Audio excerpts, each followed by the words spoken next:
Hi, I'm Joe Saunders with Miniature Landscape Hobbies, and in this episode, we're going to build a really cool diorama to prepare for the upcoming convention, Hot Lead. We're going to build a nifty home for my North Star Miniatures living scarecrows. Let's get to it.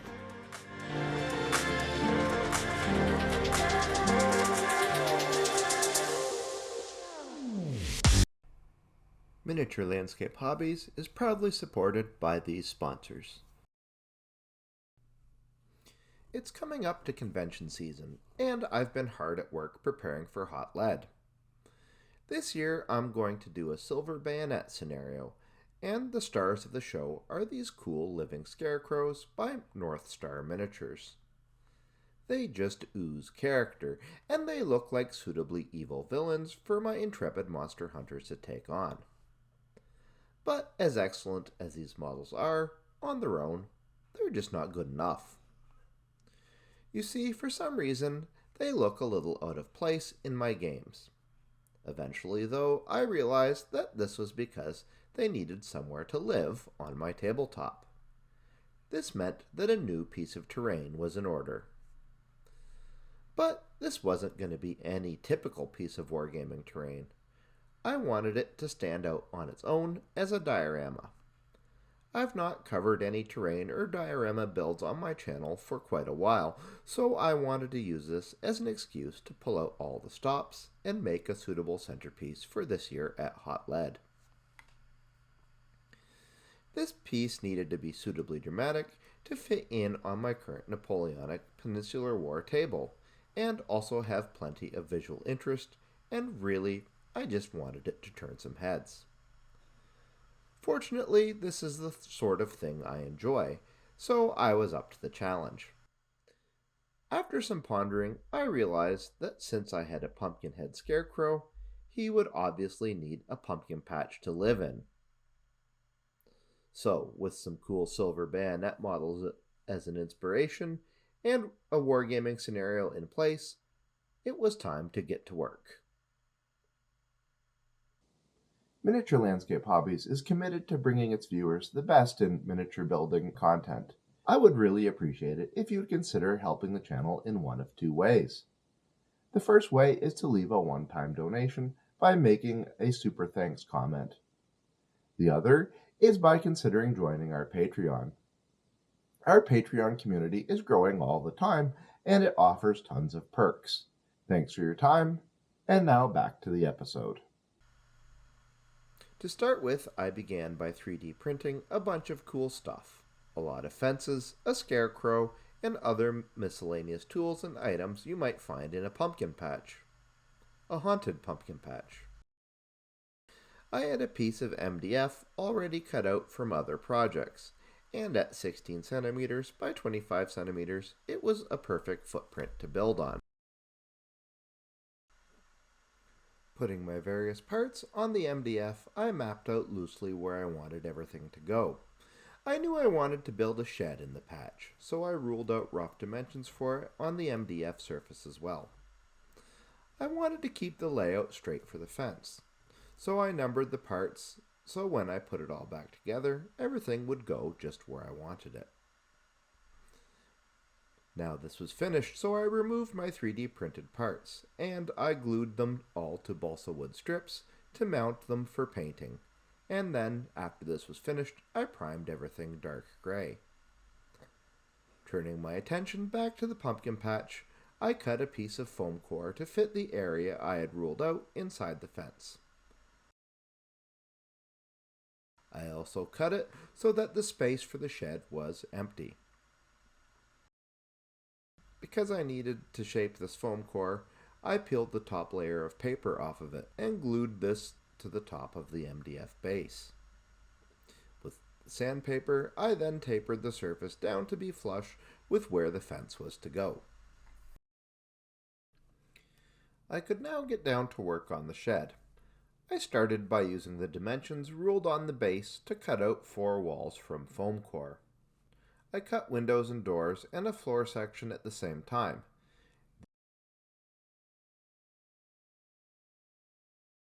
These were assembled with hot glue. The roof was to be made of terracotta tile to match some of my other buildings. Now, there are ways to build this from scratch, but it's honestly really hard to do. Fortunately, I had some pre-made vinyl tile lying around from last year's build, so I took the easy route and used that instead.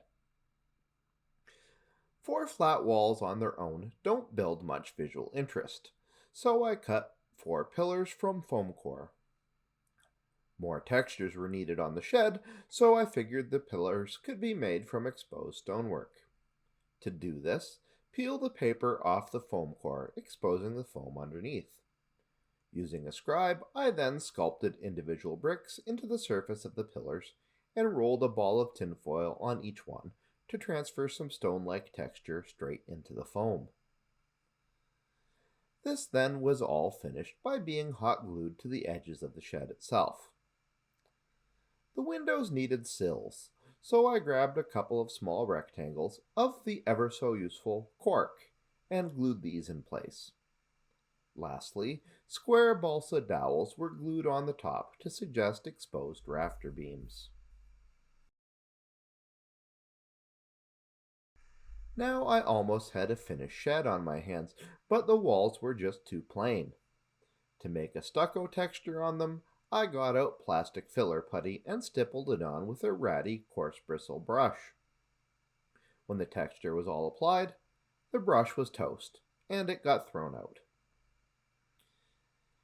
It will take a while for the putty to set, so this provided me a great opportunity to get back to finish the 3D printed parts that I had primed previously. This episode is supposed to be a terrain building video, not a miniature painting tutorial, but we need to talk about the various 3D printed parts I had prepared. These were going to get attention as though they were wargaming models, so I decided that Army Painter speed paints would be my best option. Since speed paints typically need zenithal underpainting to work, I dry brushed all of the parts light gray and then white. Then, choosing or mixing appropriate speed paints, I blocked the various parts in with a large brush.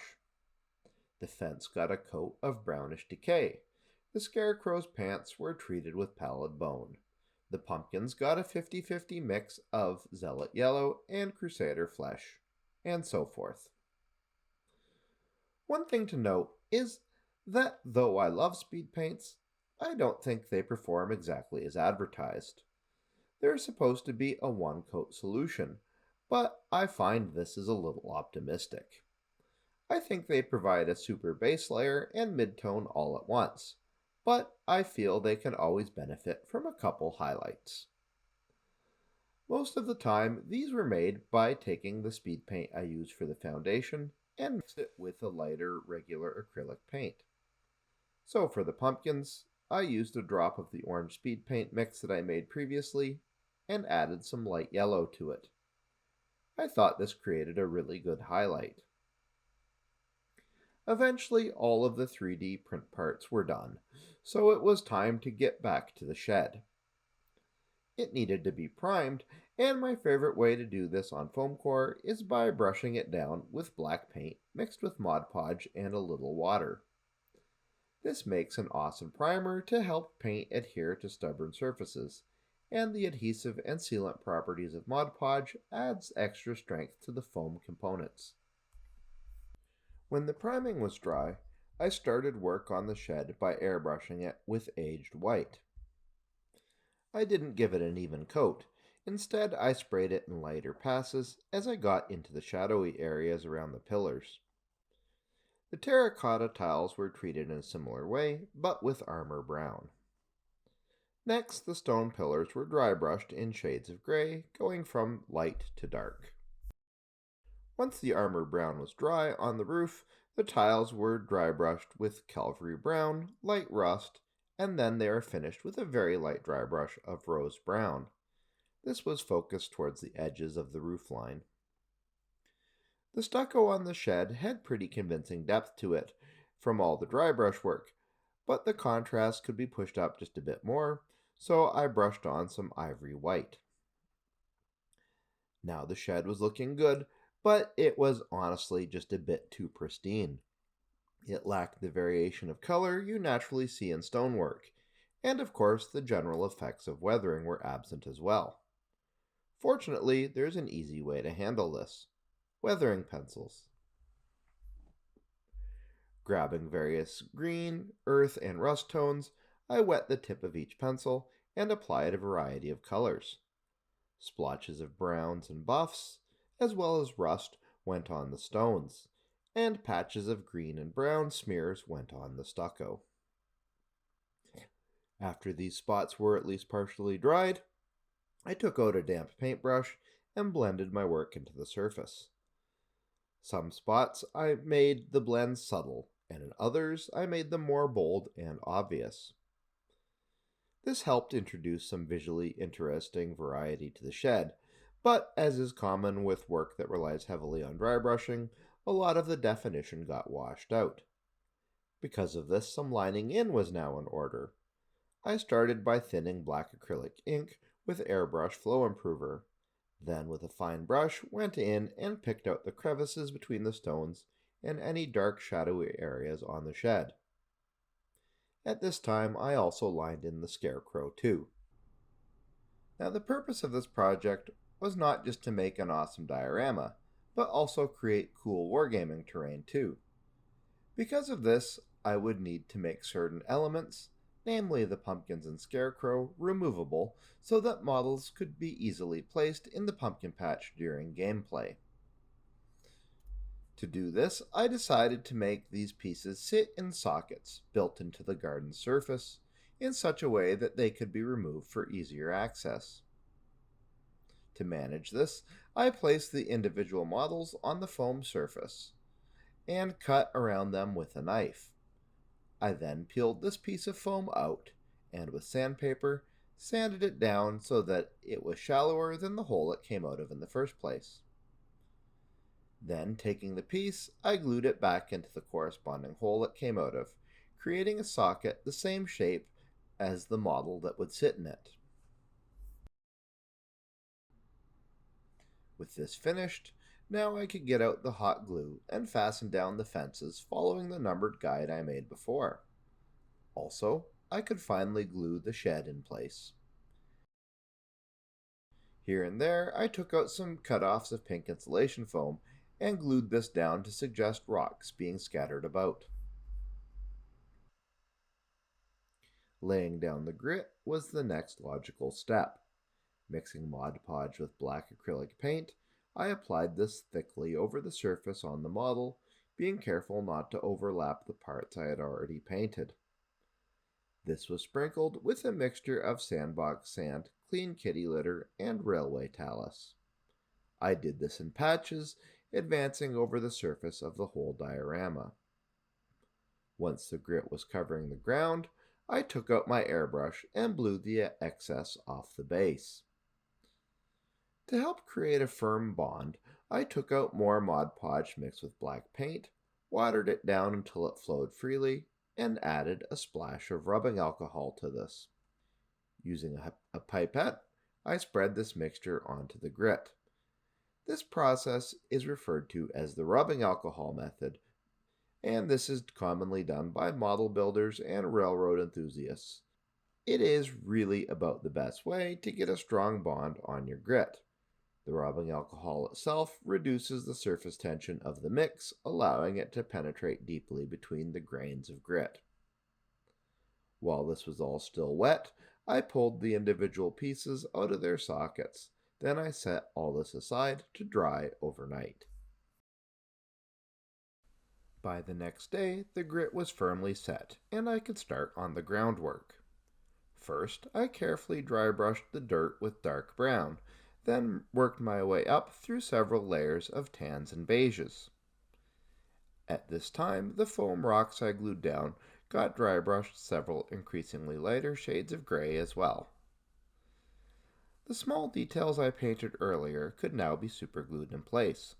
Skulls, garden tools, buckets, and barrels were placed here and there with attention to making them appear in ways that were both logical and created story elements. Really considering the placement of these small elements is what increases the storytelling value of a diorama and should be done in a way so that every time you look at the piece, you see something new to lend character to it. The static grass was next. This was added by painting Mod Podge down in patches, then sprinkling these with static grass. One thing to consider here is that you should use a variety of different colors and sizes of grass. When only one color and size is used, static grass has a very artificial look.